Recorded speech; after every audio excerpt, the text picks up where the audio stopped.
Okay, please come to order for the Finance Committee meeting, May 7th, 2019. Please stand for the opening prayer to be led by Mr. Ken Dawson, followed by the pledge. Let's pray. Father, as we come today, your grace is sufficient for all the things that we need to do. We ask for your wisdom, which you said that if anyone asks, that will freely you will give. So we ask for your wisdom as we do the people business. You also said in your word, if you wanted to be great in your kingdom, that we should be the servants of all. So, Father, we also thank you for the opportunity to serve the people of Ascension Parish. So as we move forward with this meeting tonight, we thank you for your guidance, we thank you for direction, and we thank you for divine purpose. Bless all those in the Ascension Parish and continue to allow us to lead in a manner that you see fit. In Jesus' name we pray. Amen. Amen. Amen. I Pledge allegiance to the flag of the United States of America and to the republic for which it stands, one nation, under God, indivisible, with liberty and justice for all.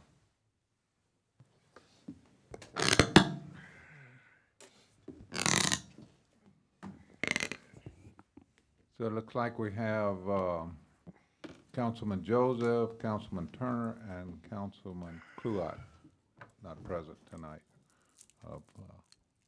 Perhaps some of them on the way. But we're going to move forward. There are no chairs addition. If you have any comment on any agenda item, please come up to the podium and get a speaker's card. Turn that in to the secretary. General business tonight, item number 5, Ascension Economic Development. Veolia for participation in the ITEP under 2018 rules to Kate MacArthur.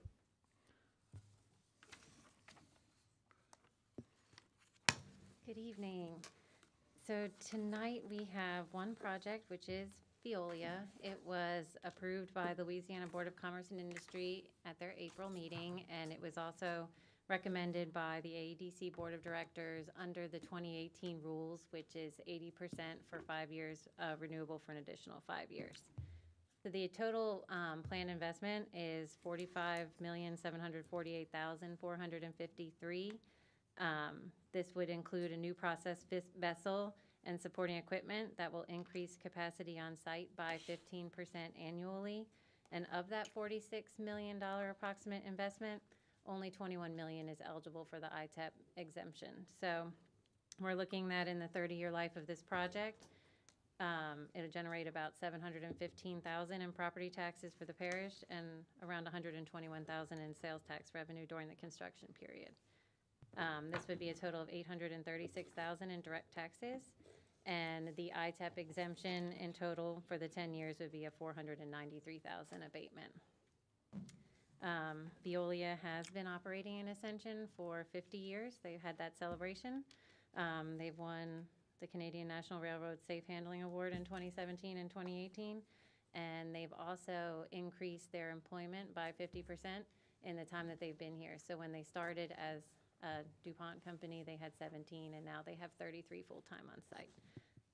So far, the Sheriff's Office has submitted their approval for this project, and we start with the school board next on the 21st.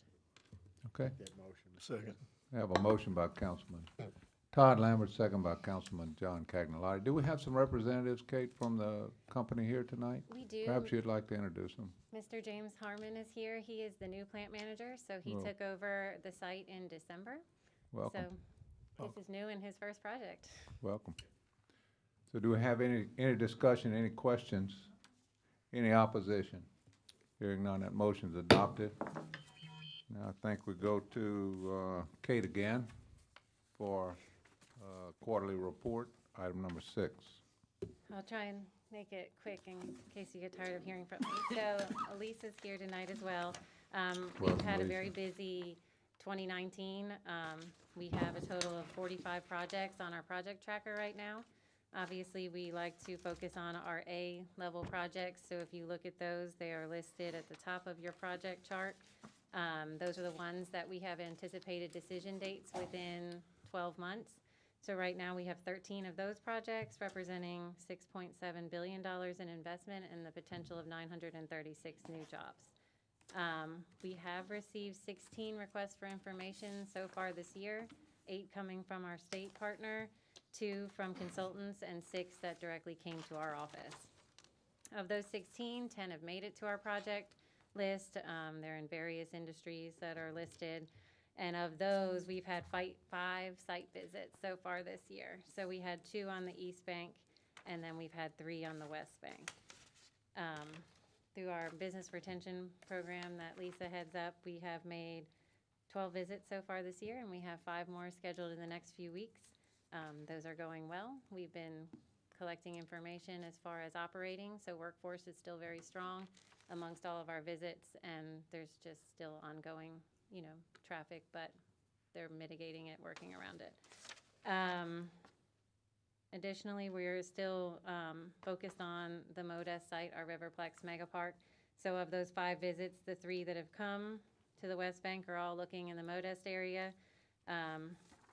All those site visits have gone extremely well. We're also in talks with the developer for infrastructure, looking at developing some rail access and port access on the site.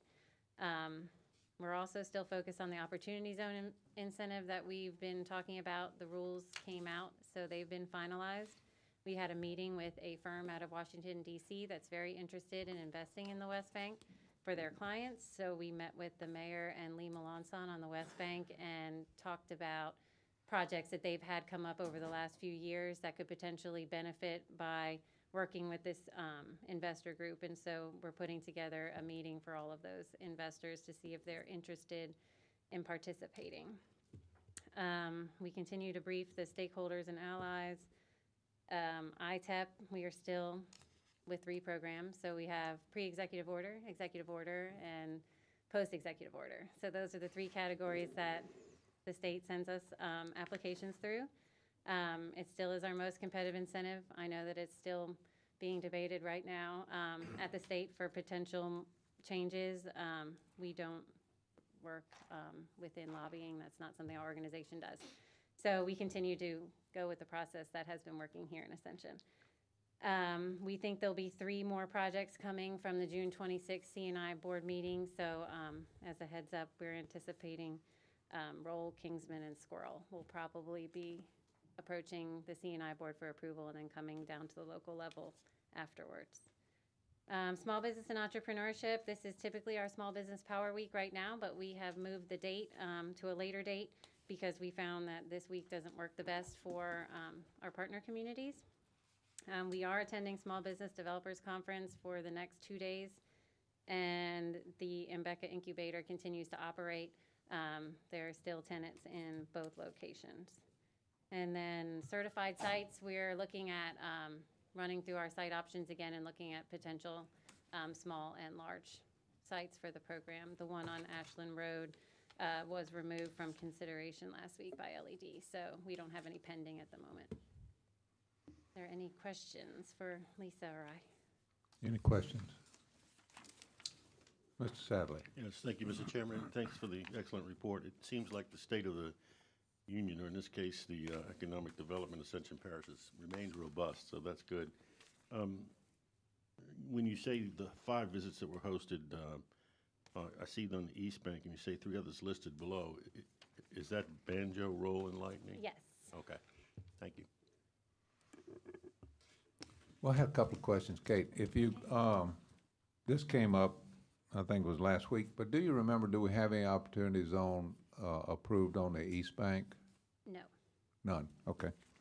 And then, I don't know if have you guys looked at any of the legislation that's currently being proposed as far as the ITEP?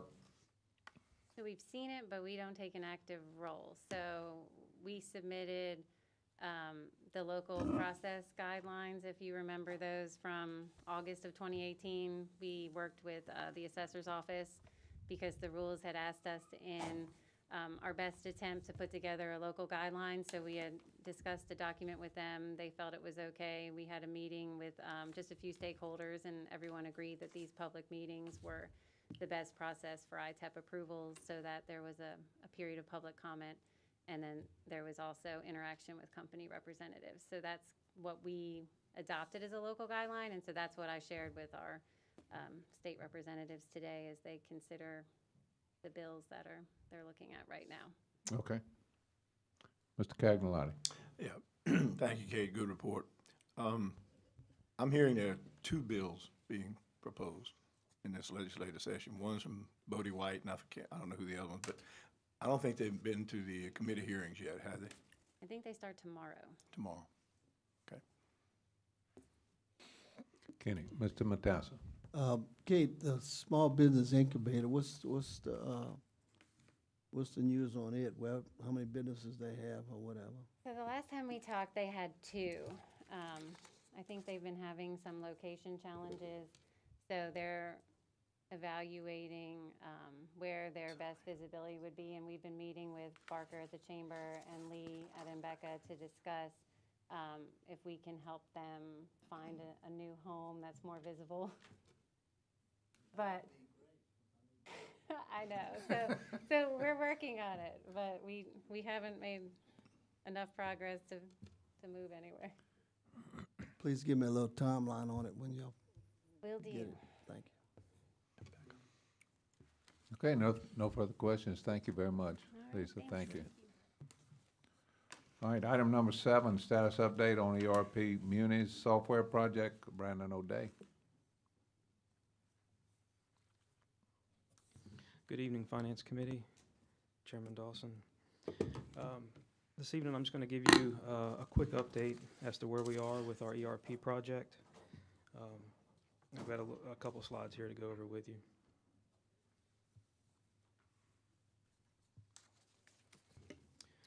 So we are officially finished with phase 1 of the project. Okay.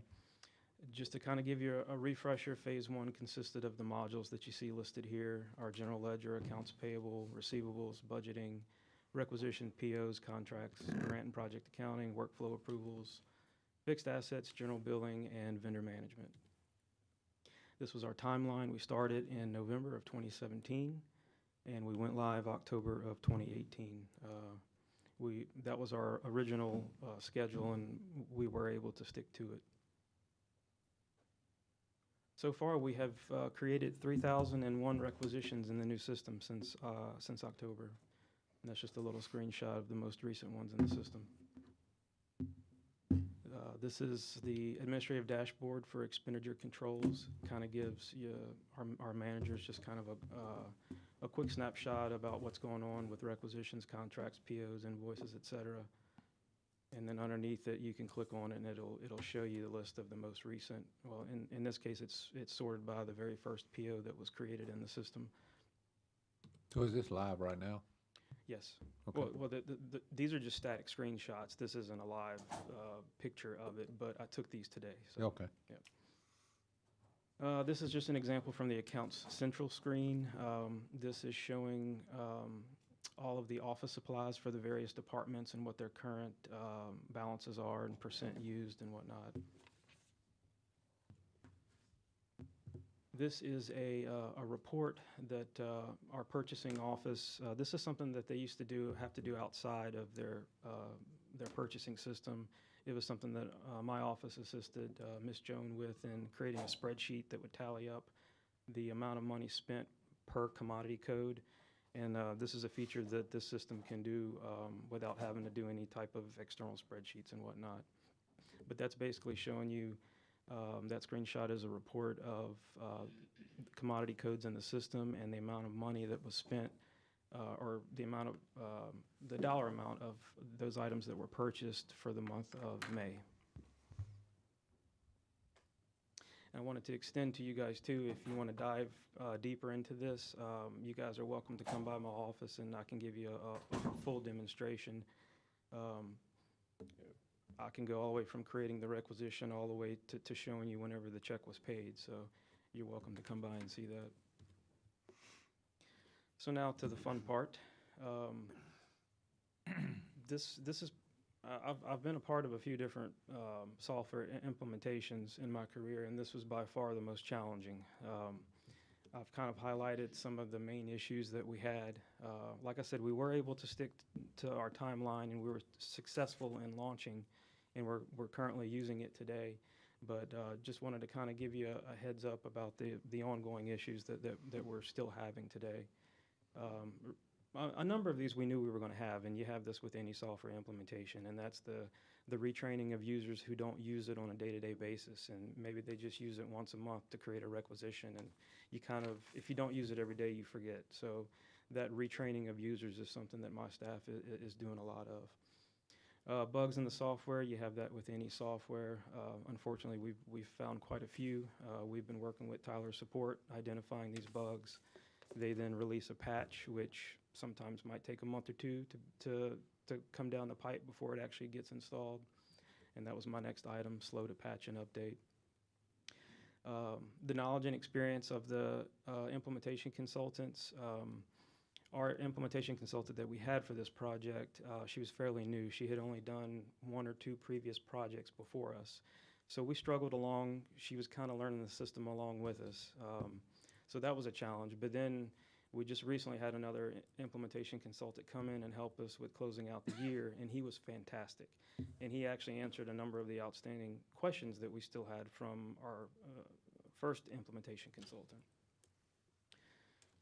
The timely process of trying something. So we have multiple environments. So let's say the finance department wants to change up the way that they do something. They're able to go into this test environment or this train environment and test it out prior to actually doing it in production. It's a pretty nice thing to have. But unfortunately with that, it takes time. So it's new software that we're still trying to get familiar with. And when we want to try this new process, we have to go test it first before we do it. So it's the additional time that this takes that it used to not take us in the previous system. The workflow maintenance, Colt, who is on my IT staff here, he is our application specialist, and he has been tasked with knowing the software inside and out, and he's kind of the first line of defense for the departments when they have a problem. One of his primary responsibilities is workflow maintenance. It's a challenge because we didn't have as many workflows in the previous system. And when I say workflow, like approve, whenever you create a requisition, if it meets a certain dollar amount, certain people have to approve that, right? And it's just the checks and balances that goes along with the system. We have a number of workflows, and it's a hassle to have to maintain them, but they are working, and we're satisfied with the way that they're working. The end user's resistance to change, we have that with any type of software change in the environment. That's really nothing new. And then the timing of phase 2 and 3. So we've already, as I'll show you here in a second, we've already begun phase 2, which is HR, payroll, and timekeeping. And we haven't really had a chance to breathe, finishing phase 1, jumping right into phase 2. And if we keep phase 3, which is utility billing, on schedule, it's going to start as soon as we're done with 2. So I'm all about an aggressive timeline, but it's definitely been stressful on us. And I'd like to point out, too, right now, the outstanding job that our department heads and their staff have. I mean, they're the ones that have allowed this to be successful. They're the ones that have accepted the change and are, powering through this and really setting the stage for the next 10 years or so to be using this software. So definitely big kudos to them. And just to give you an idea, talking about some of the issues that we had, we've created 99 tickets with Tyler Support since go live. I think that's a high amount. In talking with Baton Rouge and St. Tammany, they were also around that same number. And when I say tickets, that's, oh, hey, we found a problem, the software's not working correctly, we need to get this addressed. But the good news is those 99 have been resolved, so we still have 13 that we're waiting on Tyler Development to give us either a patch or an update for, and then we have 9 that are ongoing that we're still working with Tyler Support today. Now, that 9 ongoing is, that's a very low number compared to where we were. Lucky enough, I had the support of our administration and President Matassa and our CAO to be able to, whenever we saw we weren't getting what we thought we should be getting, we placed a call, we sent some emails, basically demanding, hey, we need you guys to address these problems. None of them are show-stopping problems, but I mean, it's issues. We paid good money for this. We need your support with this. And they have been responsive to that. So I'm very happy to see that we're down to these 9 open and ongoing issues. So with phase one complete, we are now in phase two at this point. And again, these are the modules for HR and payroll that we're going to be implementing. I'm not going to read all of them to you, but I'll point out that ExecuTime is going to replace our Kronos timekeeping system. And there's going to be some new things that we've never previously had before. I know, like, we've never had an internal benefits administration system that we've been able to use in HR, and this is going to give us that, as well as an onboarding and onboarding, and you call it offboarding whenever somebody terminates. We're going to have these systems to help our HR office manage these. These are the different payroll modules that we're going to be implementing. And you can see right now we're in the process of creating these codes that are going to be in the system that are used for determining the location of our employees, who they answer to as far as timekeeping, who approves their time and whatnot. So that's what we're going through right now. This is the timeline that we're working on. So we kicked it off in January with project planning and introductions. Our plan is and then right now I should point out too that we're, like I said, we're building these codes, and then we're also building our job classes in the system. And go live scheduled date right now for this is October. And then of course immediately after that is whenever we do our benefits enrollment. And then this last slide is just kind of showing you some major changes that our employees are going to see as a result of this project. Our time clocks are going to be standardized across all parish buildings. One single badge, ID badge, will be used for clocking in and out, as well as access controls to get in and out of the buildings. The paycheck stubs will now be electronically available via employee self-service. Right now, we print out paycheck stubs and have them physically delivered to all the locations. So this will be a nice modern change so that you can access your paycheck stubs from your mobile device or your computer. Requesting of leave and time cards can be done now via the smartphone. And then employees will have the limited ability to change their personal info, address change, phone number change, as well as their deductions via the employee's self-service portal. And with that, I will take any questions that you may have. Gentlemen. Mr. Sadley. Thank you, Mr. Chairman, and thank you, Brandon. Excellent report, and I'd like to just be on record to say I like aggressive timelines. So keep that up, especially when you get to that third step. Now, Tyler, their ICs, are they obligated by contract to, I'm just going to put in quotes, indefinitely supply patches and other software solutions to us, or how does that work? You know, do Sure. they charge us for that, or they just have to do it? Yeah, so they're a fairly large company. So the ICs are the implementation consultants that they send on site to us to work with us, right? Yep. So right now we have one working with us on site to help us with the HR phase. As far as the patches and whenever they find a bug and we report the bug to them, they have a process and we're following that process.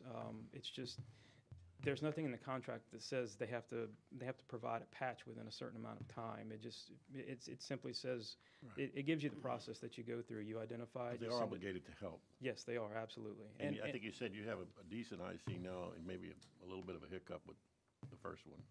Right. Okay. You talked, Brandon, about job classes, putting that into the system. Where do you get the classification information from to put it into the system? So there's a team that's working on this, and we're working with HR, obviously, and our payroll department right now for this phase. So all of this data is coming from existing data that we have. I know we have the approved list of positions that you guys approved. Those are the positions that are going into the new system. And then eventually, the data in this system will also include job descriptions? Or not? I don't think so. I think it's just simply the title of the job, what pay is they're associated paid, with the yeah. job, and then who is in that job. Right. Yeah, I don't think there's any descriptions in it. Okay. Thank you. Other questions? Brandon, I had a couple of questions. Maybe I missed it, but the work order system, is that was, Separate tell me where, project. separate project? Separate Okay. project, yes, sir. We're working with the South Central Planning and Development Group on that. They're the ones that are supplying that. Now, we will be tying the two together. That was something that was promised on both sides that we'll be able to do. As a matter of fact, I'm behind schedule a little bit. We're working to tie the financial transactions that take place for permits is going to be fed directly into the ERP system. Right now, they have to hand key that, but that's something that's on my plate right now that we need to address. So CRPC, they're gonna do the work order system, and then you're gonna have some kind of Yes, sir. connection Correct. to that? Okay. And we're following in St. Tammany's footsteps with that. They're currently doing that today. And they're using CRPC? Yes, Okay. yes. Also, are you familiar with this open checkbook? Are you familiar with that term? No, sir. It's just a way, the governments, it's a kind of a buzzword for governments to have more transparency in the financials. So I think it began in one of the Midwestern states, but I was hoping you'd be familiar with that. But we had talked about this, when we instituted this, that possibly we could go to something that was more transparent, after this was instituted. So I just kind of wanted to remind everybody of that, Yes, sir. we would like to still work towards this open checkbook or more transparency in the budgetary process. Yes, sir. Mr. Lawler, Actually, welcome, by the way. Thank you. Apologize for being late. Actually, that's exactly what I was going to ask about. It started in Ohio. I know I've talked with some of the people there with the Checkbook Corporation, the people that run that, mentioned the systems that we're using and what we're operating on. It's their opinion that there's, technology-wise, we can coordinate with that. I mean, that's something I don't know if we, how we need to start doing that, but basically what it is, it allows the public to see every financial transaction that the parish does. Well, so from a technical standpoint, I can tell you it's definitely possible with this system. Pretty much all of your modern ERP systems use a database of some sort, and the popular one is Microsoft SQL, and that's the system that this uses. So if you have a good database guy and then you have a good web guy, you can work together to put that information on the web. Now, we don't have that as any part of this project as far as inside of any of the milestones or phases. But if that's something that you guys in administration are wanting to do, we can definitely add it. That's definitely something I want to do. I think some of the others on the council, and I've spoken with them about it, something that they'd like to at least look into. Maybe we can put that on as a separate agenda item in upcoming months. Well, maybe we can have a separate meeting with the administration. Mr. Matassa? Guys, before y'all go into anything new, we really got our hands full right now. And we are also looking at that auditor situation that me and the chairman talked about. And so we're moving in that direction, but right now they got their hands full with this ERP. No, I think it was all along we had understood this would be something after the implementation is completed, then we would. Yeah, get but that. Yeah. I got you. Okay. Just something we definitely want to move in that direction, though. Yes, sir. Any further questions? Oh, Ms. Casso. Brandon, we had hoped that the capacity would exist in this system to create reports qualifying the use of assets, time, labor, and ultimately help us to understand what the cost of a maintenance project might have been, what the cost of an emergency event might have been. Are we going to get there?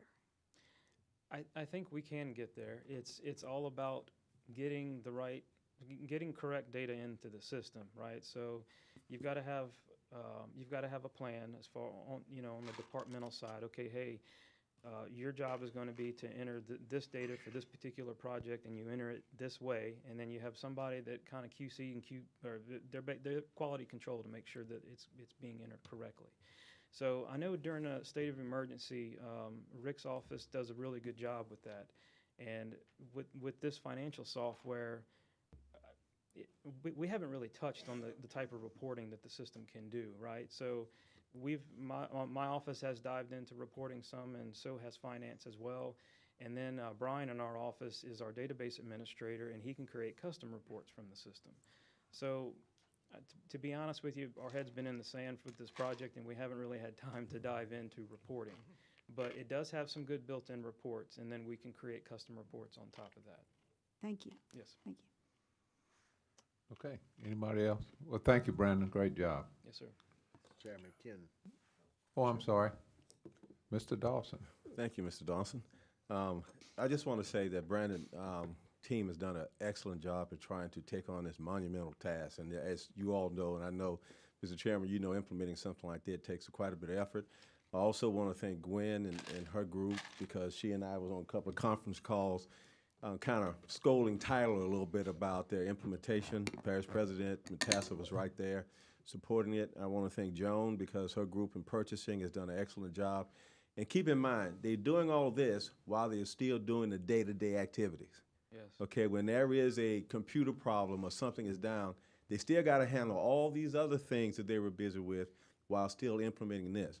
Right now, the HR department is involved with this, and I can tell you most of the people from HR have some input, and now we're trying to figure out how we're going to do everything. But again, the point we're taking about everything that you asked for, the work order system being implemented into this particular program is what we talked about initially, so that if we wanted to go to a cost of what it takes to do a particular job, we would be able to pull that up. But as Parish President said, right now, we got to get this phase done, and then that's the next phase that's going to move forward. Kind of operating on a somewhat parallel path, but it is a goal and a target.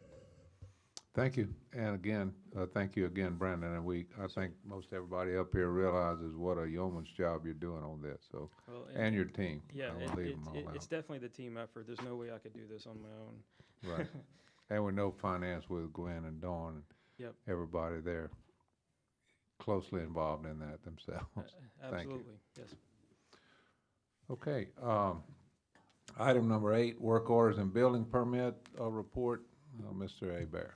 I don't see him. Yeah, thank you, Mr. Chairman. Mr. Abear is he's having a baby soon, so I think he's dealing with that for tonight. But I think you had on your Nova system, you know, the reports on not purchase of, but building permits from a commercial and also a residential standpoint. The goal was just kind of track, you know, what we were doing with it. So you have those part of it. We will continue to populate this on a monthly basis as we move forward, and you can kind of tell that even though the numbers have fallen off slightly from last year, that they're kind of tracking pretty close, and we will continue to provide this information, you know, to this this committee. So I looked at that briefly, where we're running about 50 residential permits a month. Right. So say 600 to 800 new houses a year. Is that, but Yes. that is from what, you know, when myself briefly looking at it, that's a pretty good reduction from what we had seen from last year. Yes. And talking with Ms. Aber about it, a lot of these special residential permits, he felt was associated with the 2016 flood, people still moving through that particular process, that things should normalize as we move further in the year to what kind of an average, you know, permitting should be as we move forward. But that is So correct. 600 new residential units, that's 1,800 new residents. That's by right. itself. So, okay, okay. Mr. And- Matassa. Just to let y'all know, after y'all approved the other night about not to charge for the permits for the people that's still flooded, we already had a guy come in, took care of it. Okay. Okay, item number 9, approval of maintenance agreement including mowing and litter pickup between the State of Louisiana Department of Transportation and Development and the Parish of Ascension for 2019 and 20. And Mr. Ron Savoy. Good evening, Finance Committee. Yes, we are asking just to renew this agreement, it's an annual agreement for maintaining the state highways. And we did reach out to DOTD and talk with Parish President. They are willing to come to the table. They realize the funding of this is a little low for the services we provide. They're willing to go in a cooperative endeavor agreement contract to supply, I think it's 800 cubic yards annually of reclaim to us in addition to this. So we're asking approval to enter into this agreement. Mr. Chairman. Got a motion by Councilman Todd Lambert, second by Councilman Dempsey Lambert. I would like, if you just summarize real quickly, Ron, number of miles and what we're being paid for this. It's $153,000 annually, the max that we can get back. it's roughly 140 miles of state highways. And it involves a lot more than just mowing. I mean, we get all the calls from, I say 621 and 73 area. You got the concrete medians. These guys are out there with weed eaters and mowers in the middle of the medians. Airline at 42, your concrete medians there. So we keep up all of that as best we can.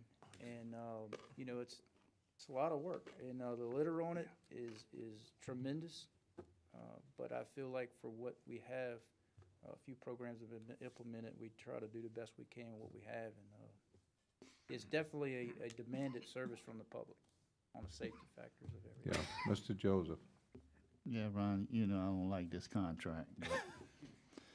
But, once again, out of that $153,000, the West Bank is also in this Yes, sir. also.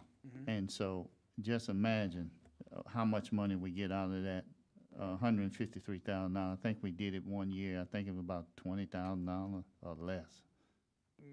Yes, we get that, we put in much more than we get back, in other words. And that's what I need to understand. At least 80% of the roads on the West Bank are state roads. Yes, sir. And we maintain them with parish funds.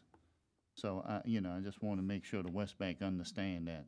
I mean, the In state. addition to the everyday services that we do. Correct. And on the West Bank, we only have 13 employees That's that correct. does that.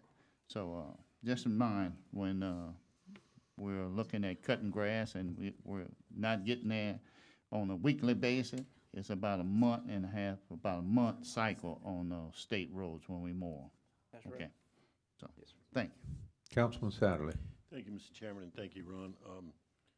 You know, 153,000, as OJ just indicated, you know, when you factor into the mileage of roads, it's just really, really a tough number. I'm just curious, though, in the past I was told by our previous parish president that the state really does not, I mean, they was allegedly, they were obligated to cut at a certain frequency. Say like on my road, which is Highway 427, better known as Old Perkins Road.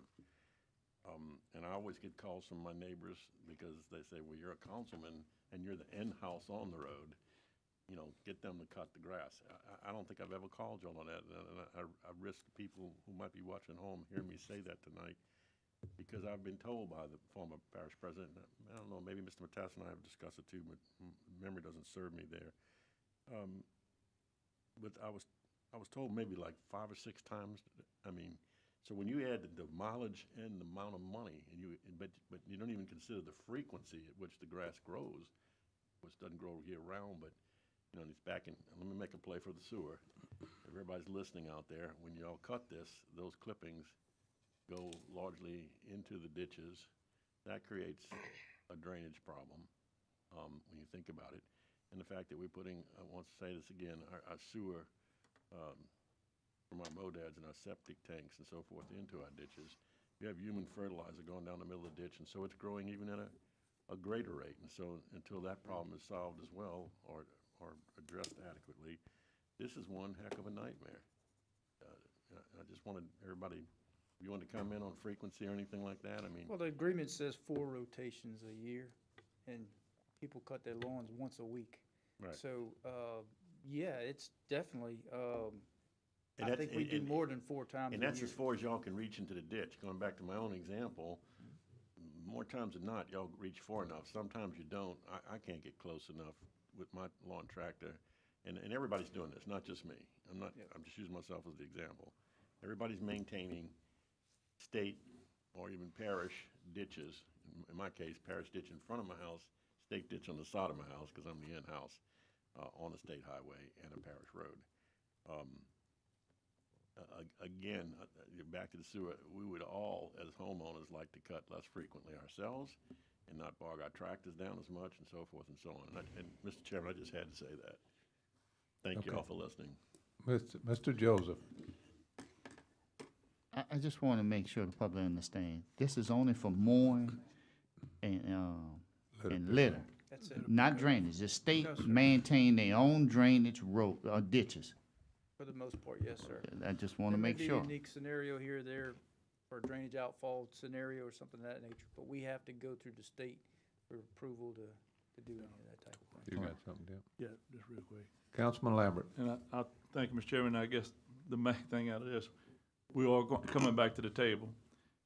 When will y'all meet again, or when will y'all, to address the agreement?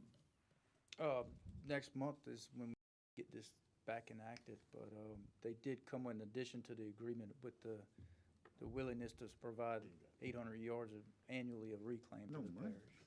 Well, that's the main thing here. It's safety issues that we've been dealing with. We have to keep the grass cut, keep it down to at least a minimum. But there was a time the state didn't come to the table, so at least we meeting halfway here, and hopefully it'll get better down the road. But for safety reasons, we have to enter to this. So, thank you. Mr. Matas. A couple of years ago, I told them we was giving the grass back. And of course, they say they have no money. So that's when we came up with giving us reclaim. So either, just like the contracts with the health unit, you take them or you leave them. There's no negotiating. So I think that we're doing this for the citizens, that could we cut it more than they would cut it, I promise you that. So it is what it is. Thank you.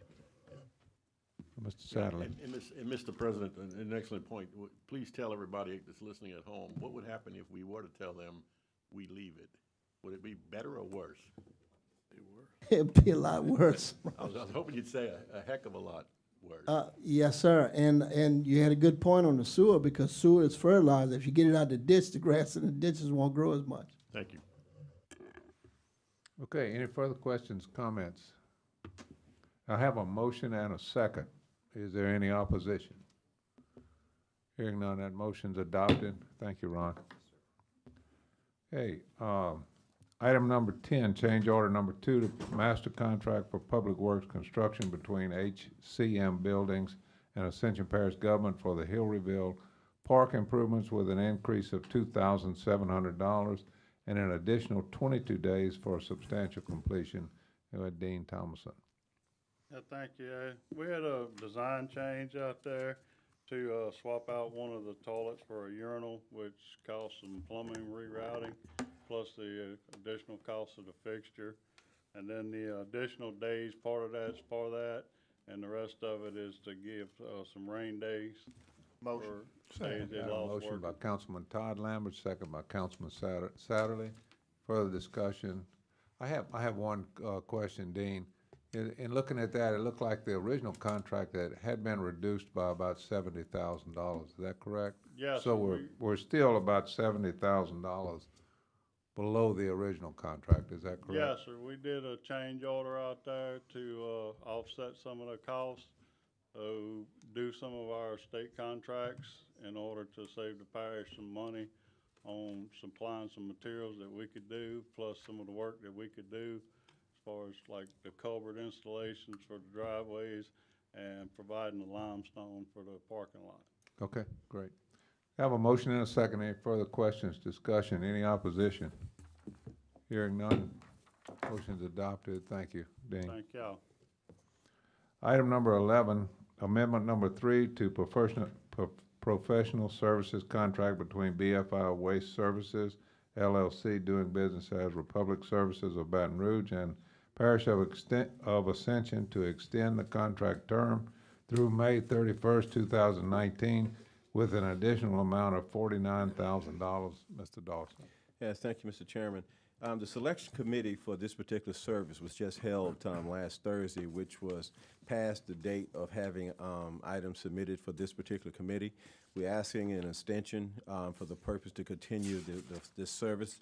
Just to let you know that the selection committee selected the same company to provide the service. So the additional amount would just still cover the current invoices. As we invoice that, will be paid. But it should not be any interruption or any problems in changing the companies, because, again, the selection committee selected Republic Services as the company that will provide this particular service to the parish. So moved. Second. Got a motion by Councilman Joseph, second by Councilman Johnson to approve that. I have one question on this. Ken, Help me out, what is professional services, what is waste services, how's that professional services? I don't understand that. No material. Yeah. No material, is that the distinction on professional services? Yes, sir. Okay, The state doesn't so it's really just make a services, difference. really, it's not, Yeah, professional otherwise. I was if wondering it's a what was service. professional about garbage pickup, but. Yeah, there you go. All right. Councilman Satterley. Yeah, so, Mr. Chairman, be sure I understand this, we're not really paying more money for the service as much as we're paying, well, we are, but we're paying more money because they're increasing the length of the contracts, we're paying for that extra amount of. Yeah, I think that's Yes. correct. Yes, sir. Correct. Yeah. Exactly. The $49,000 is because the contract's being extended to, May 31st? Yes, sir. Thank you. Have a motion and a second. Any further discussion? Any opposition? Motion's adopted. Item number 12, amendment number 1 to the professional services contract between Orco Company Services and Ascension Parish Government to add a fixed generator located at Station 34, Fire District Number 3, 18345 Bluff Road, Prairieville, to the existing equipment list for major and minor inspection and load testing of Stephen Hardy. So I guess that's. Make that motion. Second. Motion. Had a motion by Councilman Benny Johnson, second, who was it? Mr. Satterley. Any discussion, any questions, any opposition? Amendments adopted. And Sandra, monthly contract reports. Good evening. Before you, you have a list of all the contracts that were entered into in the month of April.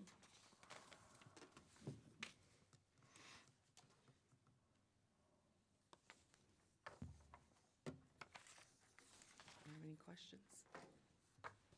Any questions? All right, thank you. That was easy. Thank you. Okay, finance reports, item number 14, budget amendment number 4, approval to introduce ordinance to amend 2019 budget. Good evening. You have before you the ordinance for budget amendment number 4, which reads as follows. An ordinance to amend the ordinance approving, adopting, and appropriating the 2019 operating and capital budgets for the Parish of Ascension, adopted by the Ascension Parish Council on the 15th day of November 2018. Section 1, the Ascension Parish Council hereby ordains that the ordinance approving, adopting, and appropriating the 2019 operating and capital budgets for the Parish of Ascension is hereby amended, approved, and appropriated as follows.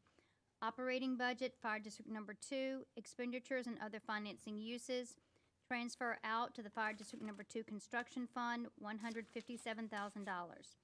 Capital budget, Fire District Number 2 Construction Fund for the Modest Fire Station, revenues and other financing sources. It should read transfer in Fire District Number 2 Fund, $157,000. That's a correction there. The expenditures, contract payments, $157,000. Motion. Second. A motion by Councilman Joseph, second by Councilman Cagnolati. Cagnolati, any further questions? Any opposition? Amendment is adopted. Item number 15, sales and use tax report, Ms. LeBlanc. Good evening.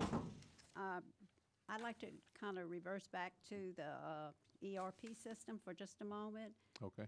I want to recognize all of my team that has been appointed by me to serve on the lead team as for the implementation of ERP. It's Dawn Caballera and Amanda Barat and Celeste Harris and Abby Roussel. The lead in that team is Celeste Harris, and Celeste and Amanda have worked literally overtime every day for a year and a half. Wow. I wanted to just be in. Thank you. Good job, Great job.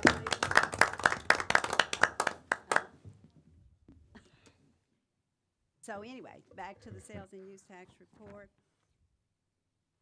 You can easily see on the left side of the 3 sales tax districts for the monthly comparison and the year-to-date that increases are as a result of plant activity in the parish and some slight increases in retail sales.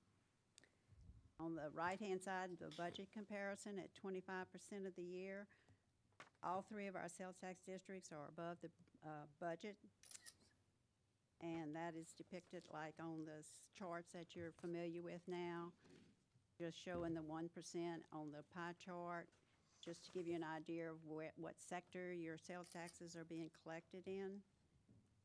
And then the historical charts for all three of our sales tax districts to date. If you have any questions, I'll be glad to answer. Any questions? Joanne, what is the increase, Gwen, that we've seen on the sales tax? Sales tax, 1 cent sales tax that we've.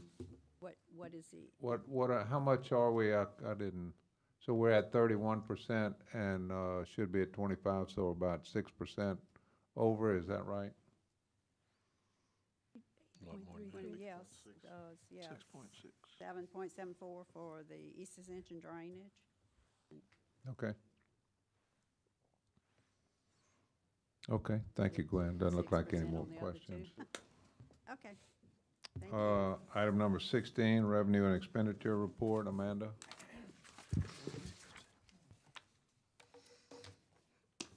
Good evening.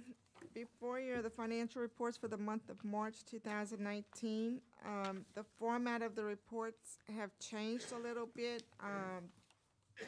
So we're reporting on the major funds of the parish. In general, that includes 5 funds: the general fund, sales tax number 1, sales and use tax number 2, East Ascension Drainage Operating Fund, and Road and Bridge Operating Fund.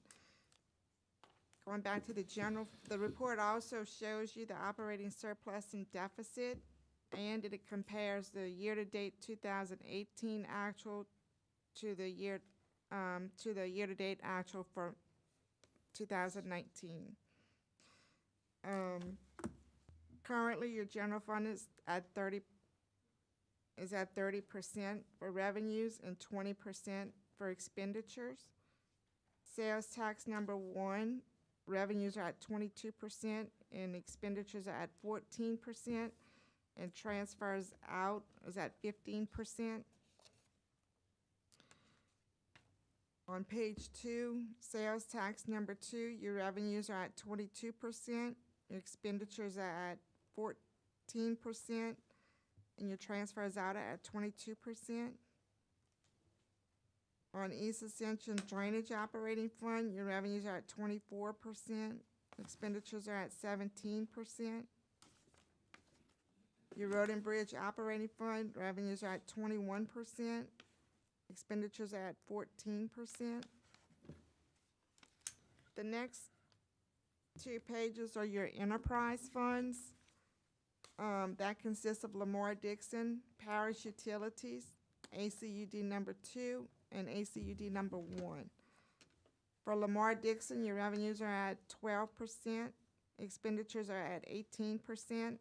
Parish Utilities of Ascension, revenues are at 24%, expenditures are at 8%. ACUD number 2, revenues are at 13%, expenditures are at 10%. ACUD number 1, revenues are at 20%, expenditures are at 16%. And those reports also reflect the operating surplus and deficit for those funds as well. Amanda, when I look at this, especially sales and use tax number 1, it's got $4 million for, what is it, 4.2 million as income in there, and then the previous report has us at 6.3. What's the difference there? Like Gwen's report has us at 6.3. This report is at through March, but it only reflects the January and February payments. Well, it's not through. So it's, say that Well, again. the January payment was accrued back to December. So we have February and March payments in here. And because the one we received in January is not a revenue for 2019. So we count that differently on your report, Gwen?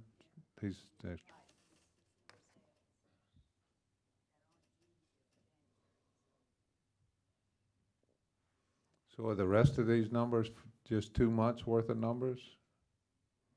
Is everything on here just 2 months? On the revenue side, a lot of the revenue, is just reflected as 2 months because a lot of it comes from the state and the, sheriff's office for our ad valorem tax, and that's all reflected and accrued back to 2018. But The the stuff- the expenses are, revenues that we the came- expenses are 3 months and the income is 2 months? A lot of the expenses were accrued back. If we paid expenses in January that were for 18, they were accrued back to 2018. I don't know. I don't see how you can make any sense out of that. It always, I don't, I mean, you can't, if you don't have the expenses and the income on the same basis, it's not It very is on the useful. same basis. Every revenue that comes in 19 that is for 18 is accrued back, and every expense that is paid in 19 that is for 18 is accrued back as well. But you told me some of them are 2 months and some of them are 3 months worth of data, right? Right, revenues as well. Some of it is 3 months, but the majority of revenue that we receive is 2 months. Anybody have any questions, further questions? Mr. Joseph? yeah, I just want to go back. Lamar Dixon, revenues is at 12, and, that number is a little bit upside down, right? They are spending more than they receive? Yes, but it's because of the encumbrance. They have 164,000 encumbered. Year to date, they only spent, yes. Yeah, I mean, okay, and we're gonna go back to Lamar Dixon. I mean, I've been asking for this here, Mr. President, you know, I've been asking for this here, and Lamar Dixon have not been here. I understand his circumstances today, but, you know, I have been asking for a report on what we doing over at Lamar Dixon, and I have not seen that yet. And, I mean, you know, I'm gonna harp on that every month, but these numbers right here just shows me something is not going right over there. And I'd like to see a more detailed list of where we are losing money and where we are making money. That's all. Thank you. Okay, anybody have any other questions, comments? Okay, thank you, Amanda. Item number 17, to accept lowest responsive bids, Ms. Joan Shivers. Good evening. On April 4, 2019, the purchasing department received 3 bids for 30-pound riprap per ton. After review, the purchasing department and DPW recommend accepting the lowest responsive bid from Bear Industries and to authorize the parish president to enter into any applicable agreement or contract for this material. Got a motion by Councilman Todd Lambert, second by Councilman Dempsey Lambert. Any discussion, any questions, any opposition? Motion adopted. On April 23, 2019, the purchasing department received 1 bid for Hearst Hydraulic Combination Rescue Tools and Accessories. After review, the purchasing department and Fire District Number 3 recommend accepting the lowest responsive bid submitted by MES and to authorize the parish president to enter into any applicable agreement or contract for this equipment, and the budget is $42,615. A motion by Councilman Johnson, second by Councilman Cagnalotti. Any discussion, any opposition? Motion's adopted. Item C. On April 16, 2019, the purchasing department received 1 bid for the 2019 Marsh Master Amphibious Track. After review, the purchasing department and EAD recommend accepting the lowest responsive bid submitted by Wilco Manufacturing and to authorize the parish president to enter into any applicable agreement or contract for this equipment, and the budget was $200,000. A motion by Councilman Todd Lambert, second by Councilman Cagnolotti. Mr. Joseph, question. I don't think anybody from the maintenance, but Ron here. Ron, is this piece of equipment that we've been having problem with cutting grass, or is this a different piece of equipment? That's a new one. No, sir, That's this a is, moisture- for the shredder moisture machine. bucket. Okay. This is an access all-terrain vehicle. We're out in the swamp and miles back. Right. Something happens to an employee, we have no way to get to them. Okay. So this is one of those machines that we'll be able to utilize to service along with that shredder machine. All right. I just want you, it's straight. I just want to make sure. I know But that piece of equipment. that machine is coming up on E. Okay, thank you for. Ron, is that company local or Wilco. Wilco, is that? No, Wilco. they're not local, but they're specialized in that brand of equipment. Okay, We have utilized them before with the actual shredder machine. right. That's people that bid on it. Have a motion and a second. Further questions? Opposition? Motion adopted. Item D. On April 9th, 2019, the purchasing department received 3 bids for the Oak Grove Treatment Blower Package System. After review, the purchasing department and Public Utilities Department recommend accepting the lowest responsive quote submitted by Ascension Wastewater Treatment, and to authorize the parish president to enter into any applicable agreement or contract for this project, and the budget is $55,000.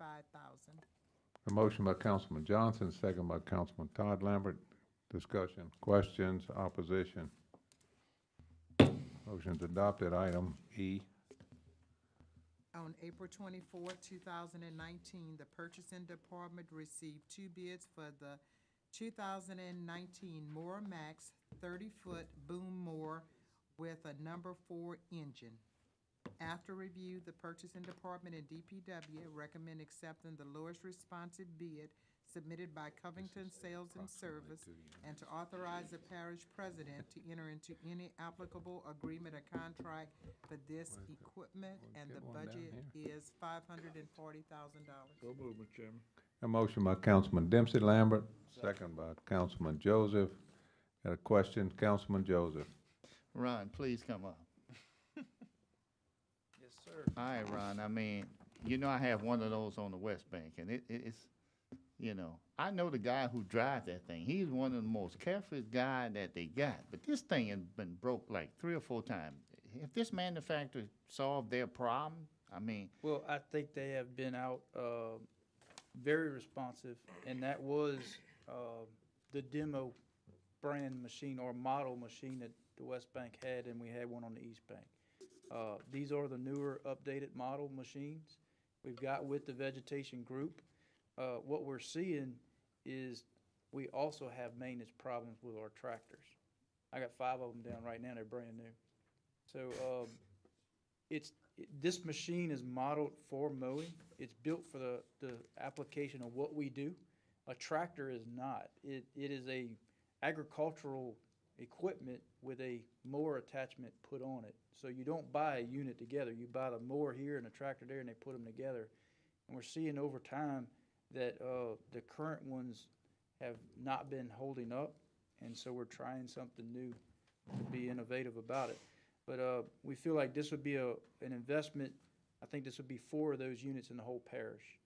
And then we'll see how that goes over the next year or 2, and if they don't tend to give us a value of our investment, then we'll phase them out. But that's what our vegetation group has come to the table on the East Bank and said the one that they've had, they are satisfied with the performance of it. And that's where we at. So we just got the bad one, huh? The first round, yes, sir, but they have come out and honored their equipment. Yeah, They're they working with have. us. I just, I just see it always shipped over here for maintenance. That's all. That's the only problem I have. It's always down. So, okay. Y'all the expert. I'm just another taxpayer just watching that piece of equipment stay on the side. So. Further questions, discussion, opposition? Motion's adopted. Item number F. On April 24, 2019, the Purchasing Department received 6 bids for the Santa Mar Recreation Center Phase 1 demolition and asbestos abatement project. After review, the Purchasing Department and Recreation Department recommend accepting the lowest responsive bid submitted by LLJ Environmental Construction and to authorize the parish president to begin contract negotiations for this project. And the budget is $200,000. So moved. Got a motion by Councilman Joseph, second by Councilman Todd Lambert. Any discussion, any opposition? Motion's adopted. Item G. On April 4, 2019, the Ascension Parish Project Management received a proposal from MB Design LLC to provide professional design services for the DPW East Garage Addition and Tire Shop renovation. It is the recommendation of the project management staff to seek your approval and to authorize the parish president to enter into any applicable agreement or contract for this service. It has a budget of $38,375. A motion by Councilman Dempsey Lambert, second by Councilman Todd Lambert. Discussion, opposition, motion's adopted. Thank you, Ms. Shivers. Thank you. Executive, item number 18, executive session. Motion. Got a motion by Councilman Cagnolati, second by Councilman Johnson. We'll need a roll call. Councilman Joseph? Yes. Councilman Turner? Not present. Hello, I'm sorry. Councilman Satterly? Yes. Councilman Dempsey Lambert? Yes. Councilwoman Casso? Yes. Councilman Todd Lambert? Yes. Councilman Lawler? Yes. Councilman Cagnolati? Yes. Councilman Johnson? Yes. Councilman Dawson? Yes.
I need a vacation. Kind of interesting things. Nobody went home? We've had a few. Motion to reconvene, Mr. Chairman. We got a motion by Councilman Todd Lambert to reconvene, second by Councilman Cagnolati. Any objections? Okay, Motion to adjourn. got a motion by Councilman Cagnolati to adjourn, second by Councilman Lambert. Stand adjourned. We, Utilities, 5 minutes. 5 minutes.